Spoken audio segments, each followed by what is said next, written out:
to you through the Better Sports Network.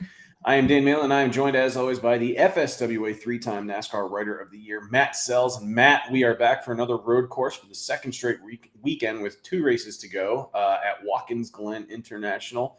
How are you feeling heading into this weekend? Last weekend was kind of odd. We've seen chaos and a lot of cautions previously at the last couple Indy road courses, and last weekend we had for the most part, a very green race, like in terms of like very long green flag runs. Was not expecting that, and Michael McDowell got his second career win in the Cup Series.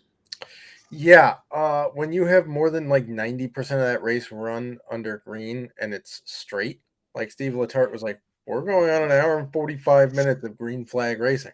Like that, I don't think anybody expected it at Indy Road. It's like going into a Talladega race and watching it be caution free. Like Right. That doesn't happen really. So could we see more of the same this week at Watkins Glen? I fully expect that. I'm not sure that there's going to be any cautions unless somebody breaks part of their car, like on a curb, or just gets wonky going downhill in turn one. Other than that, I don't know that we're going to see a whole lot of cautions, if any, this week. So kind of assuming that. Like last week, we kind of built mostly for chaos with a little bit of, oh, well, what if it goes green? This week, we're doing mostly if it goes green and then a little bit of, well, perhaps there's some chaos. Now, with just two races left in the regular season, we have Watkins Glen this week, road course. Next week is Daytona. Pretty wild way to end the season. You know, that's going to be the kind of race where anybody could win and punch their ticket into the postseason. Austin Dillon did that last year, I believe. But, you know, we look at the standings. Who are some drivers that are kind of like right on that bubble? I know Chase Elliott is probably – I think the general consensus is that he can't point his way in at this point. Oh, he has to win at this point. But same thing with Alex Bowman. He's like 75 points back, I think. Okay. McDowell won, which crushed his point total. So at this point, it's a win and you're in situation for Chase Elliott and a few other drivers. Who are a couple other drivers that could possibly be racing for points this weekend? So the two main guys that we're focused on are the guys that are right on the bubble. Bubba Wallace is 16th in the points. He's 28 points to the good.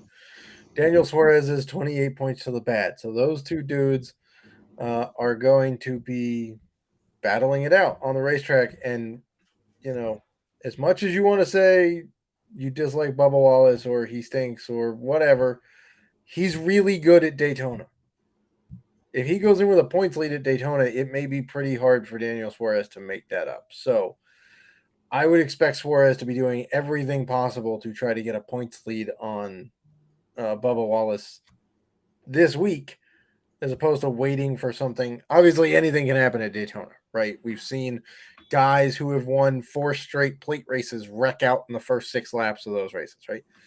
But if Wallace goes into Daytona with a points lead, it might be pretty tough for Suarez to make it up. Now, could there be a new winner? Sure. It's Daytona.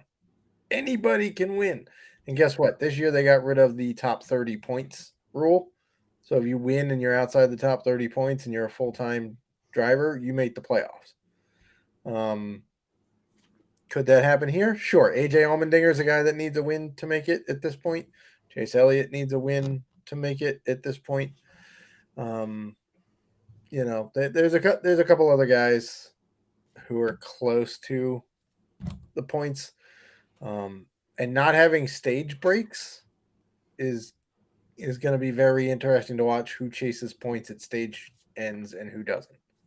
Now, I guess just refocusing our attention back onto Watkins Glen. As you just said, no stage breaks. That was kind of brutal last week for DFS without any cautions.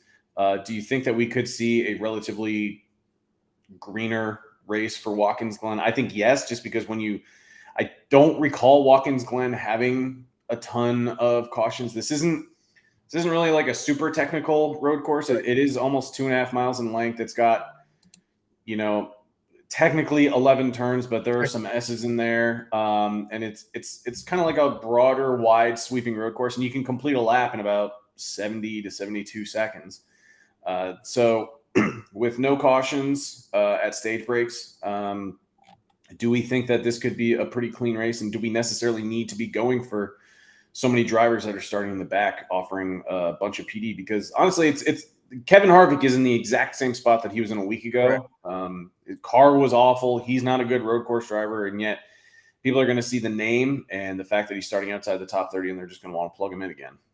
Yeah, I mean, you have to go back to 2016 at Watkins Glen for there to be more than 5 cautions in a race.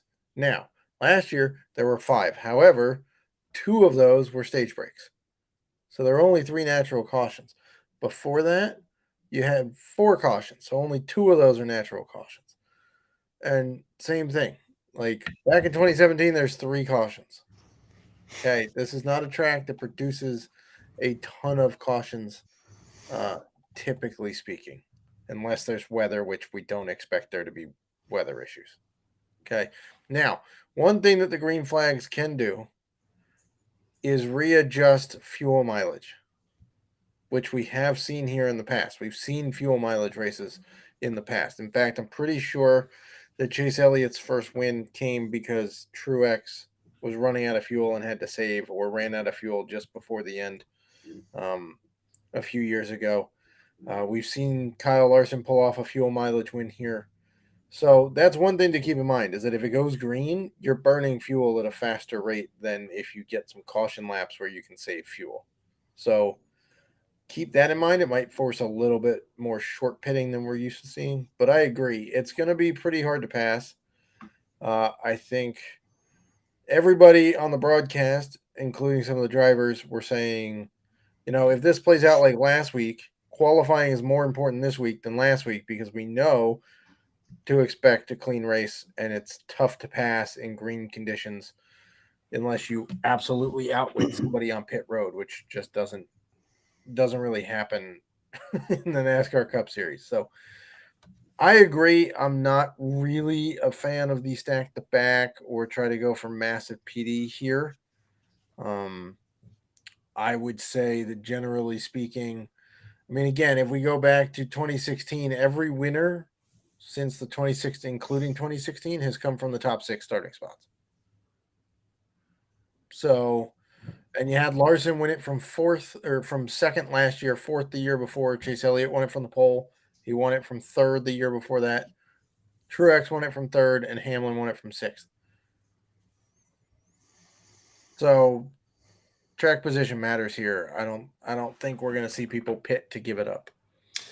Well, it's interesting that you mentioned the top 6 because when we look at the top 6 for this race, we are looking at drivers like Denny Hamlin and William Byron, who are on the front row. Michael McDowell starts P3. Ty Gibbs starts P4, which is kind of interesting. And he won last week's Xfinity Series race at Indy, finished 12th last week in the Cup Series race. And then in the third row, we get Kyle Larson and AJ Allmendinger. So there are obviously drivers in great equipment, drivers that we've seen have a ton of success on road courses.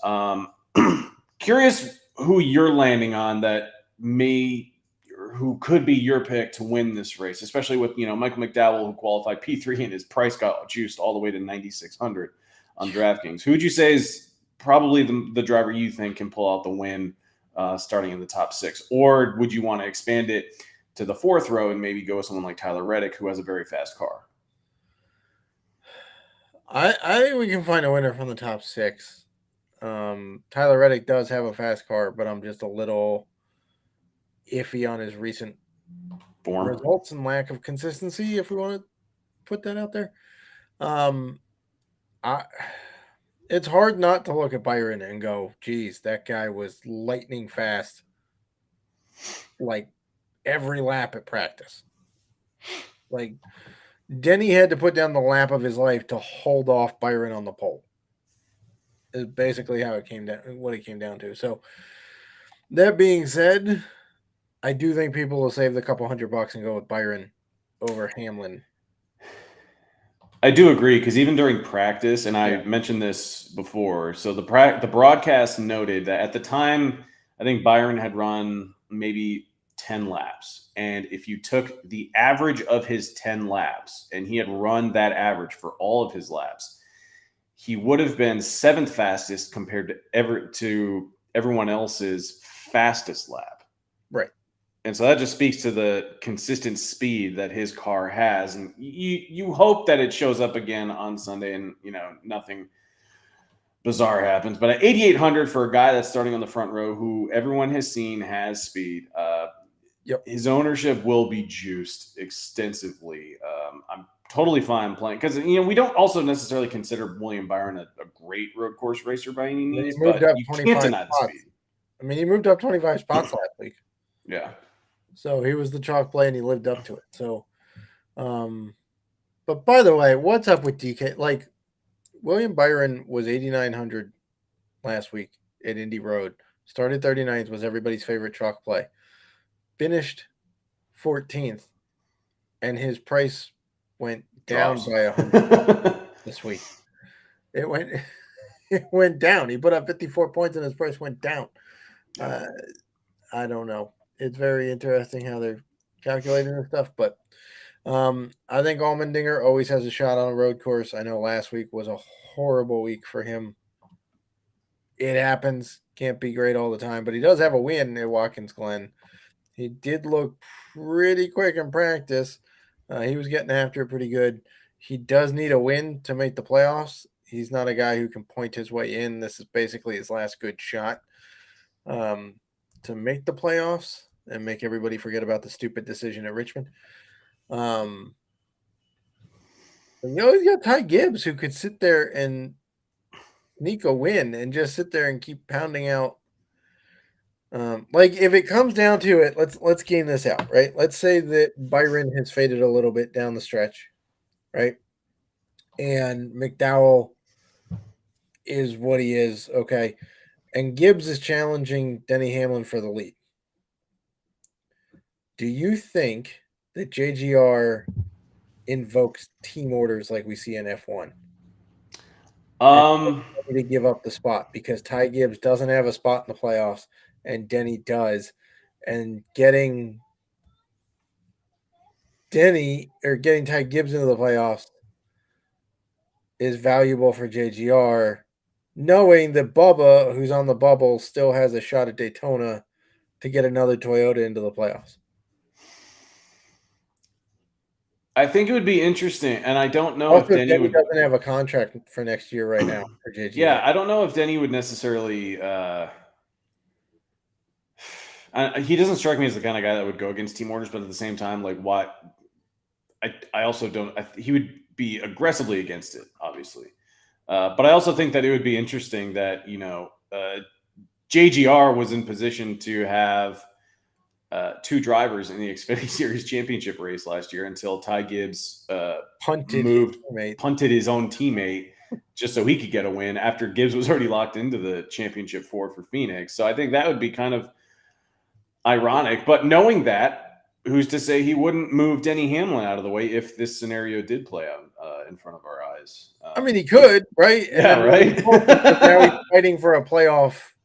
He would cement himself as the ultimate villain. And I'm not saying like Denny Hamlin's beloved by people. I mean, I don't know, man. I'd get some respect for Ty Gibbs if he punted Denny Hamlin out of the way. But you can't really fault Gibbs at that point because now he's fighting for a playoff berth rather than letting his teammate have a playoff berth so that he could have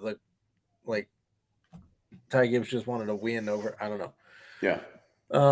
Not saying it plays out that way, but it'd be very interesting to see what would Denny make him.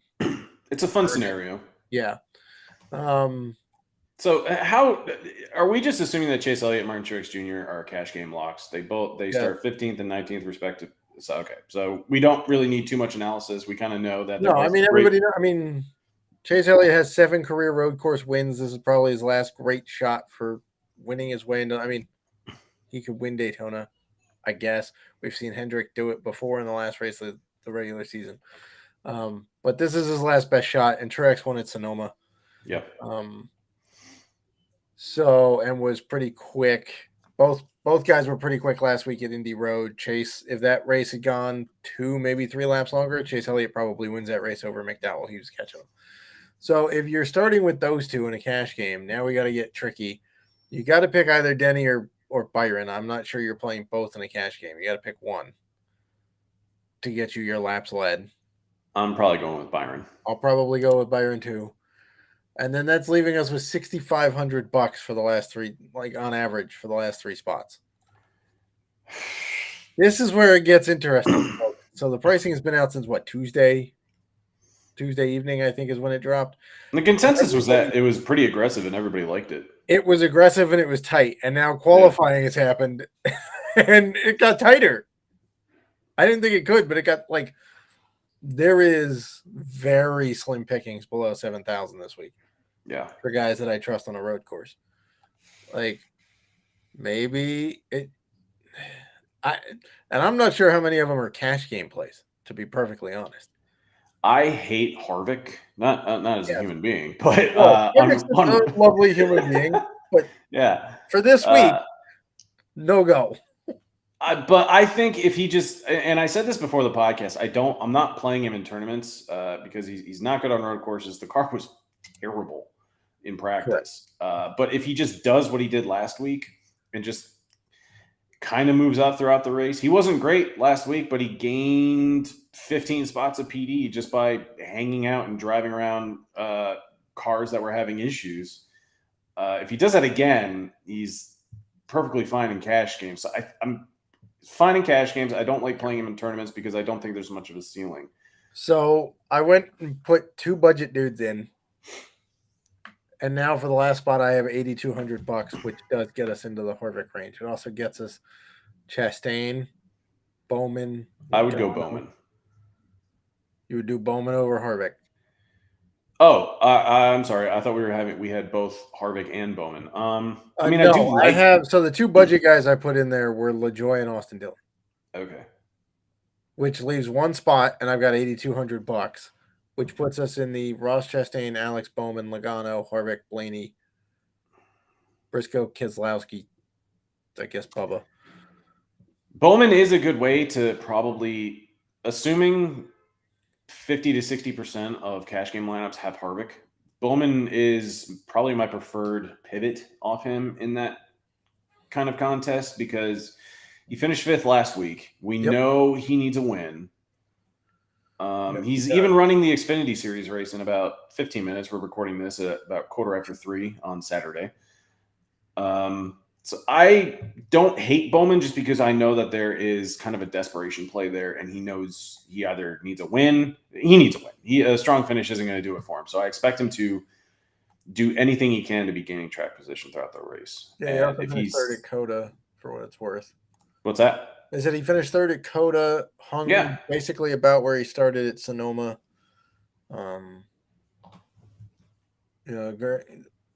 Chicago, I'm not counting because that was just a cluster across the board for a lot of dudes. Yeah. So you would take. I also think that Bowman is an interesting pivot off of Chastain. Is he though? Like, is Chastain gonna get that much exposure? He's been terrible since Nashville. I mean, he finished second at Michigan and 17th last week. Is that good? I mean, no, not really. He put up 30 points last week on a road course. But people seem to really like Chastain for some reason. I don't really know what's happened to that team, but since he won Nashville, they've just been – it's like, they're seniors in high school, and they are just coasting to the end of the year. Yep, senioritis. He finished fourth at Coda. I mean, I don't know. I'm with you. I'm kind of iffy on Chastain, but I'm just saying there is history there that would, I think, intrigue people for 4 extra spots of PD for $200 extra bucks. Sure, I get it, yeah. I don't know. I mean, I'm with you on Harvick and Cash if he can just coast it and basically pick up 15 spots and Cash are fine. In GPPs, I think there's no leverage in playing Kevin Harvick in a GPP, to be honest, because I mean, if you're gonna play Kevin Harvick, I'd rather take a shot that like Keselowski could figure it out or Blaney could figure it out on a road course. Or heck, Eric Jones last week was just a weird week, and he's back to being a decent road course racer. Yeah. Like I'm with you on the lack of leverage for Kevin Harvick. You know who I'm honestly kind of intrigued with this week? And I think he's going to be an interesting tournament play. And I completely had this guy off my radar in practice. But I'm really interested in Joey Logano because he is 7,800. Everybody that's priced around him starts behind him. And yeah, like no one's going to play him when they could go to Bowman or Harvick or even his teammate Ryan Blaney or Cindric. Like he starts P11 and he's 7,800, which is already too cheap for a driver of Logano's caliber. And started 20th in this race last year, finished third, won stage 2. The year before he won stage 1, but he started second in that race anyway. But he had a 114 driver rating, led 15 laps in this race a year ago. And that team will do something to put them in position in stage 3 to be running well. Now, obviously, if he has an issue, Rex, whatever, it's whatever. He's done. You just need him not to be playing bumper cars like he was last week at Indy when the race started. Yeah, but he full sent it into turn 1 and bounced off 3 people, including his teammate. Yeah, but he gets 45 points with no dominator points if he finishes top 5. No one's going to play him. No, I don't think so. Not after last week's debacle. Yeah. I would go ahead. Sorry. You make a reasonable point that for a GPP now, am I playing him in cash? No. Yeah, right. No, I agree. Because there's a reasonable shot that he full sends it into turn 1 and he's going to finish 28. Yeah. Right. But if he holds his spot and moves up, let's say finishes 7th, there's enough points there. Yeah. I want to. So let's probably rewatch practice. But let's refresh what you look for in your drivers. You're not going for value this week because correct. The number of laps and the race flow distorts how you can look at value on a road course. You personally like to see 40 DK points from a driver? I like getting 40 points minimum from each driver. Right. And obviously you need the winner. And if they lead laps and win the race, they're probably getting between 50 and 60 points. But I do like having, at minimum 40 points. McDowell started 4th last week, won, had 54 laps left and put up 62 points in a similar length race to what we have on Sunday, which is last week's was 82 laps, this week's is 90. So, yeah, I'm with you. You can, that's a dominating performance. He led more than he led like 60% of that race. Yeah, with only 2 fastest laps. It was insane. Yeah, that's surprising. That tells you the car. It was more the track that was helping him than the car that was helping him. Because I bet you Chase Elliott had a bunch of fastest laps last week. So, go ahead. I was going to say Chase Elliott had 8 last week, 8 fastest laps. So, what was it? Probably 10%. Well, Allmendinger had most of them because he had that issue early and then had an absolute rocket ship the rest of the race where he was running 21 fastest laps. Yeah. All right. So now he had 21 fastest laps and only scored 25 points. Yeah. Started and finished 26th. But we get down to the value tier and it does get a little bit murky. This is where tournaments are probably going to be won and lost. Just nailing the right value plays that finish well. I think we're both on Austin Dillon, not in cash games, but 6,300 starting P16. He is kind of an unheralded and underrated road course driver. Started P27 last week and finished 16th. Obviously, doesn't have as much PD at his disposal this time around, but I think he has a top 10. I'm not going to guarantee it, but there's top 10 equity here with Austin Dillon, I think. Yeah, he's posted he's finished top 10 in 20% of the road courses in the Gen 7 car. He also has a P11 in that span. He's been running fast enough to nail a couple others before fading a little bit. He ran well here last year, if memory serves. So yeah, he's got a shot. Another guy that intrigues me down in this part is Justin Haley. Go on. He ran a sneaky fast practice.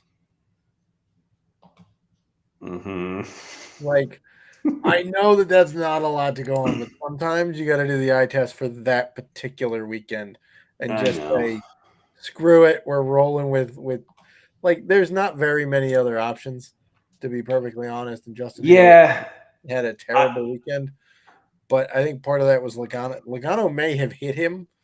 That may have been one of the guys that Logano hit. It was not a very good race weekend at Indy Road last week. He did have a very good Chicago road course, street course race. He ran decently at Sonoma. So, like, he does have some good results on road courses in the Xfinity Series. He almost won the Indy road course. I think the first one they ever ran in the Xfinity Series. And hey, he was leading laps at Chicago, as bizarre as that race was. But like, I'm just of the mindset where I can't shake this thought in my head that the team isn't sabotaging him, but they're doing more to help AJ Allmendinger than him at this point. I mean, sure, but his practice speed was better than 20th. His lap averages put him like... Yeah, I mean, I can't argue with you there. I mean, I want to see if NASCAR actually put their lap averages up this week because they failed at an epic level last week and never put practice lap averages up. So here we go. It looks like they are in fact up. So yeah, Allmendinger had the fastest overall lap average for sure. But if you do comparisons, Justin Haley's lap averages weren't all that bad. I think he gets docked because he had a couple of slow outlaps. But if you look at Nick Given's flags ratings, Justin Haley is right there with Ryan Blaney's speed, Alex Bowman, who we just talked about, a tick behind Chase Elliott. So I think there's some value here and a little bit of leverage on Justin Haley. I'm not fully behind it. I'm just saying we got to get weird in this range. Right. Everybody we like is above 8K. So you're going to have to get weird and get a little uncomfortable in your lineup building this week. Ryan Preece, no. Just, I don't care that he's starting in the 30s. No, he's a short tracker, not a road course racer. Mike Rockenfeller went out and qualified 21st. That's a little high for me to be playing him, to be perfectly honest. I was hoping that's where he would finish. Yeah, that's unfortunate. Yeah. I don't know. You want to get really weird and pair like Eric Jones and Ricky Stenhouse together? I don't. Last week, Jones had like a shifting issue or something very early, right? Yeah. I think I'd be okay going back to him. I do too. Like, the logic was there to play him last week, and he's in and it's there to play him again this week. And speed be damned, like it just hasn't been there for that team. But he's moved up everywhere else. Like, it's a road course, and I don't associate Eric Jones with being a road ringer. But who knows? Like, he can move up and maybe steal a top 25, top 20 finish. Yeah, I mean, his again, if we go back to Nick Giffen's flags, which thank you very much, Nick Giffen. If you guys aren't following RotoDoc on Twitter, you should be. It's a great follow. Very good betting advice from that guy. Yeah, he's also got a PhD in math. So anytime you bet with a formula, you should just trust it. He puts Eric Jones's speed kind of in the middle of the pack, like top 20 basically. So I'm fine with that. There's some PD there. All right. Well, Matt, thank you so much for your time this week. Best of luck to you and the FA Nation at Watkins Glen International. We'll be back next week to preview the season finale.